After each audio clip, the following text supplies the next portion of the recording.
이런 불면증의 증상이 장기간 이어지게 되면 건강에 정말 심각한 문제를 끼칠 수가 있어요.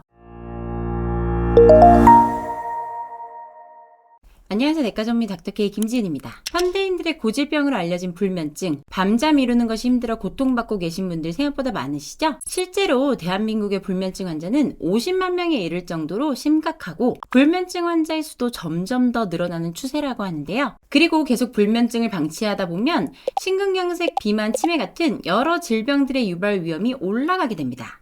그래서 오늘은 불면증의 원인과 불면증으로 인한 이런 위험들이 왜 발생하는지에 대해서 알아보고 적정 수면 시간과 불면증의 예방법에 대해서도 자세히 한번 알아볼게요.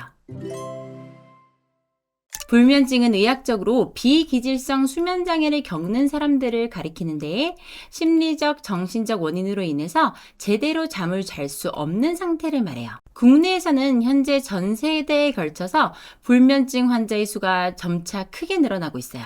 50대, 60대 이상의 경우 호르몬 변화 등으로 인해서 불면증이 노화로 인해서 자연스럽게 나타나는 증상 중에 하나라고 할 수 있지만 그렇지 않은 20대의 경우에도 4년 사이에 불면증 환자가 34%나 급증했다는 조사 결과가 있었어요.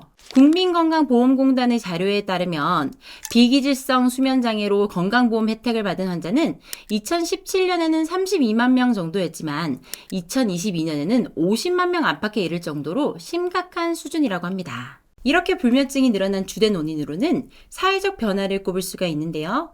취업난과 직장생활 같은 일상 속 스트레스와 과도한 카페인 섭취, 지나친 디지털 기기 사용 같은 복합적인 변화가 원인으로 작용하고 있어요. 미국 정신의학회의 정신장애 진단 통계 편람 진단 기준에 따르면 오른쪽 표와 같은 기준으로 불면증을 진단해 볼 수가 있는데요. 수면에 들기 위해 몇십 분씩 노력을 해야 하거나 수면을 유지하는 데 있어서 문제가 있거나 기상 후에도 피로가 회복되지 않는 경우가 일주일에 3회 이상 발생하고 3개월 이상 지속된다면 불면증에 해당된다고 볼 수가 있습니다. 이런 불면증의 증상이 장기간 이어지게 되면 건강에 정말 심각한 문제를 끼칠 수가 있어요. 수면 중에는 심박수, 혈압, 호흡 속도 등이 감소해서 심장과 혈관에 필요한 휴식 시간을 제공하는데 불면증 때문에 수면이 방해되거나 시간이 부족하면 이러한 회복 기능이 제대로 이루어지지 않을 수가 있습니다. 이로 인해서 제대로 쉬지 못한 심장에 지속적인 부담이 가해져요. 이와 동시에 콜티솔 같은 스트레스 호르몬의 분비가 증가하는데 콜티솔은 혈관을 수축하고 심장 박동을 증가시켜서 혈압을 높이는 효과가 있어요. 이런 스트레스 호르몬에 장기적으로 노출될 경우 혈압이 높아지고 이렇게 높아진 혈압 때문에 심장에 가해지는 부담은 더욱 커지게 됩니다. 또 다른 이유로는 체내의 염증 반응이 심장에 스트레스를 주는 건데 우리 몸이 아프거나 상처를 치료할 때 체내에 사는 CRP라는 염증 물질과 인터루킨6라는 단백질이 활성화됩니다. 이 단백질들은 마치 체내의 비상벨 같은 것으로 내 몸에서 무언가 잘못되고 있다는 신호를 전달해주는 역할을 해요. 간에서 만들어지는 이 CRP 수치가 높을수록 몸속에 염증이 많다는 의미인데 장기적으로 수면이 부족해지면 이 CRP 수치가 올라갈 수 있어요. 이렇게 되면 딱히 아픈 곳이 없는데도 마치 내 몸에 염증이 계속되는 것처럼 몸 전체에 스트레스를 줍니다. 또 다른 단백질인 인터루킨6도 우리 몸의 면역 반응을 조절하는 역할을 하는데 이 인터루킨이 많아지면 CRP도 따라서 많아집니다. 수면 부족 상태에서는 인터루킨6가 높아질 가능성이 있습니다. 결국 수면이 부족하면 이 두 가지 비상벨인 CRP와 인터루킨6가 계속 울리게 돼서 심장과 같은 중요 신체 기관에 문제가 생길 위험이 높아집니다. 두 번째로는 비만의 위험이 높아지는데요.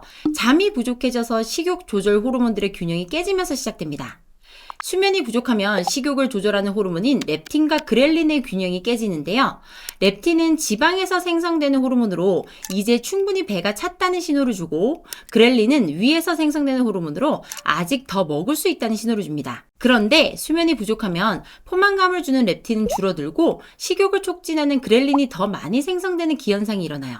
그 결과로 우리는 더 많이 먹게 되고 이는 결국 체중 증가로 이어질 수 있습니다. 그리고 아까 스트레스 호르몬인 콜티솔에 대해서 말씀드렸는데 이 콜티솔은 잠이 부족하면 많이 분비되고 혈압을 높임과 동시에 식욕을 촉진하게 되는데 특히 고칼로리 음식을 선호하게 만듭니다. 그 이유는 우리 몸이 스트레스 상황에서 빠르게 에너지를 회복하려는 본능적인 반응 때문이에요. 스트레스를 받으면 우리 몸은 빨리 에너지를 회복하려고 하잖아요.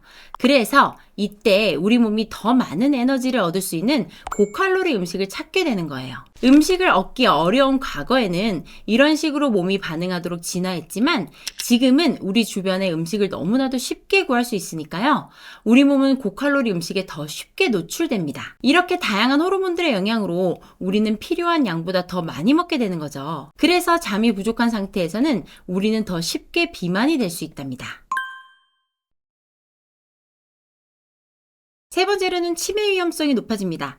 수면 부족과 치매와의 관계에 대한 연구는 다양하게 많이 진행 중인데 그 중에서 발견된 몇 가지 중요한 사실들이 있어요. 치매는 뇌에서 특정 단백질인 아밀로이드 베타가 쌓이는 것과 크게 관련이 있는데 이 아밀로이드 베타는 우리 뇌에서 정상적으로 만들어지고 없어지는데 이 과정이 잘 안 되면서 아밀로이드 베타가 뇌 안에서 쌓이게 됩니다. 이 아밀로이드 베타가 쌓이게 되면 뇌 안에서 아밀로이드 플라크라는 혈전을 만들게 되는데 이것들이 우리 뇌세포 주변에 쌓이면서 세포 간 정보 전달을 방해하고 뇌신경세포를 손상시키게 됩니다. 더군다나 이 플라크들이 뇌에서 염증을 일으키고 이 염증이 더 많은 뇌세포를 손상시키게 돼요.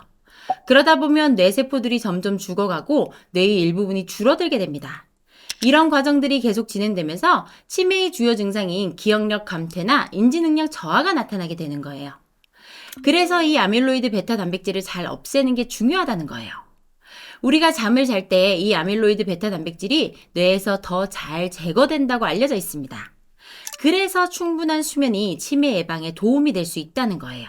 또한 뇌에는 글림프 시스템이라는 특별한 청소 시스템이 있는데 이것은 주로 우리가 잠을 자는 동안에 작동합니다.